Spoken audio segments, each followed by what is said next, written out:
بل یریدُ الانسان لیفجر امامہ. مسئلہ یہ ہے کہ انسان خواہش کرتا ہے کہ یہ بدکاری کرتا چلا جائے. یہ اس کے اندر کا جو نفس ہے یہ گناہ کا اتنا دل دادا ہو گیا. مسئلہ اس کی وجہ سے یہ انکار کر. ایسا نہیں ہے.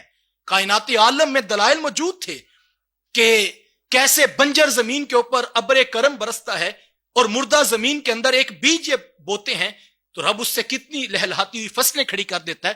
یہ مردہ زمین کو زندگی کس نے دی تھی؟ دلائل تو موجود تھے، لیکن محبوب یہ جو بار بار آ کر بطور تمسخر کہتے ہیں کہ ان ہڈیوں کو کون زندہ کرے گا، تو مسئلہ یہ نہیں ہے کہ ان کی عقل میں یہ بات آتی نہیں ہے کہ زندہ کرنا کیسے ناممکن ہے. مسئلہ یہ ہے بل یرید الانسان لیفجر امامہ، کہ اس کی خواہش یہ ہے انسان کی آئندہ بھی وہ بدکاریاں کرتا چلا جائے. چونکہ اگر یہ پچھلی بات مان لے تو بدکاری تو کر ہی نہیں سکتا. اگر یہ بات مان لے کہ مجھے کھڑا کیا جائے گا، مجھ سے پوچھا جائے گا، جس نے مجھے پیدا کیا اس کے آگے مجھے جواب دینا ہوگا، اگر یہ اتنی سی بات سمجھ جائے اور اپنی روح میں اتار لے تو پھر تو بدکاری کر ہی نہیں سکتا. محبوب یہ جو انکار کرتا ہے اس کی وجہ یہ ہے، اس کا دل یہ چاہتا ہے کہ یہ گناہ کرے، اور جو آگے گناہ کرنا چاہتا ہے اس کے لیے پچھلی بات کا انکار کرتا ہے. فکر آخرت اور عقیدہ آخرت اور گناہوں کا اتنا زوردار آپس کا ملاپ ہے جو ان دو آیتوں سے سمجھ آتا ہے. اور آج بھی اگر آپ دیکھیں جو شخص گناہ کی زندگی گزارتا ہے وہ مولوی کی تقریر کا یوں ہی مذاق تو نہیں اڑاتا، وہ علماء کا تمسخر کیوں اڑاتا ہے؟ اگر یہ بات مان لے تو ضمیر اندر سے اٹھ پڑے گا اور وہ گناہ نہیں کرنے دے گا. تو قرآن نے کہا کہ ایسی انسان کی جو فکری کج روی ہے، جو اس کے اندر کا روگ ہے، جو اس کے اندر کا جو ہے وہ گناہوں کے اوپر اس کو جو لطف آتا ہے، یہ چھپی ہوئی بات ہے انسان کے دل کی کہ کیوں نہیں مانتا. دیکھیں رب کا ایک مرتبہ کہہ دینا بھی کافی تھا، لیکن سینکڑوں ہزاروں آیات اور مختلف صیغوں کے ساتھ سینکڑوں آیات کے اندر اسی مضمون کو بار بار کیوں بیان کیا؟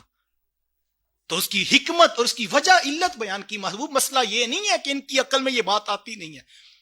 ان کو پتا ہے کہ جو ایک پانی کے نہیں سے کمزور سے قطرے کو 6 فٹ کے انسان کا وجود دے سکتا ہے وہ ہڈیوں کو توڑ کے دوبارہ زندہ نہیں کھڑا کر سکتا. یہ مسئلہ نہیں ہے. محبوب مسئلہ کیا ہے؟ بل یرید الانسان لیفجر امامہ. یہ گناہوں کا دل دادا اتنا ہو چکا ہے کہ یہ انسان چاہتا ہے بس میں گناہ کرتا جاؤں اور آگے آگے اور گناہ کرتا چلا جاؤں. اور یہ مرض اتنا بڑھ چکا ہے یہ پچھلی بات کا بھی انکار کر دیتا ہے. ورنہ محبوب اگر پچھلی کا انکار کرے پھر اگلی بات ہو نہیں سکتی. یہ دونوں چیزیں مجھے اور آپ کو آج کے اس درس میں پیک پوائنٹ اگر آپ کہیں تو اگر سمجھ آ جائے. آج بھی یہی مسئلہ ہے. بس یہ بدقسمتی ہوتی ہے انسان کی، ورنہ انسان کا اندر ضمیر جو جاگ رہا ہوتا ہے. مجھے اچھی طرح یاد ہے جب ہم نے حضرت کے پاس نیا جمعہ پڑھنا شروع کیا تو 15-16 سال عمر تھی، تو ایک لگن ہوتی 11-11:30 کالج سے آ کر جو ہے وہ دوستوں کو اکٹھا کرنا، 10-15 نوجوانوں کا گروہ جو ہے وہ پہنچنا مرکز میں جا کے امام اشی باندھ. عجیب کیفیت تھی اس وقت. تو نئے نئے لوگوں تک جا کر دعوت دینا. تو ایک آفیسر تھے تو ان کو بھی جو ہے وہ حضرت کے جمعہ کی جو ہے دعوت دی. تو وہ کہنے لگا کہ اصل مسئلہ یہ ہے کہ مجھے بھی پتہ لگا ہے کہ وہ حضرت صاحب بیان ایسا کرتے ہیں کہ انسان گناہ چھوڑ دیتا ہے، تو لیکن مسئلہ یہ ہے العیاذ باللہ انسان کو سارا پتہ لگتا ہے کیسی بدبختی انسان کی ہو جاتی ہے. وہ کہتا ہے کہ میرا مسئلہ یہ ہے کہ میں بھی نیک ہونا نہیں چاہتا. میرا مسئلہ یہ اگر میں نیک ہو گیا تو میں رشوت نہیں لوں گا، اگر ان کے پاس جمعہ پڑا تو پھر رشوت چھوڑوں گا تو گاڑی کیسے لوں گا، تو میں نے تو بڑی گاڑی بھی لینی ہے، گھر بھی بنانا ہے، یہ سارے کام میں کر لوں پھر میں ادھر جا کے جمعہ پڑھوں گا. کیسی بدبختی ہے انسان کی کہ اس کو چڑھا ہوا سورج بتا رہا ہے کہ یہاں سے حکمت ملتی ہے، یہاں سے ہدایت کا چراغ ملتا ہے، لیکن مرض اندر کا تھا.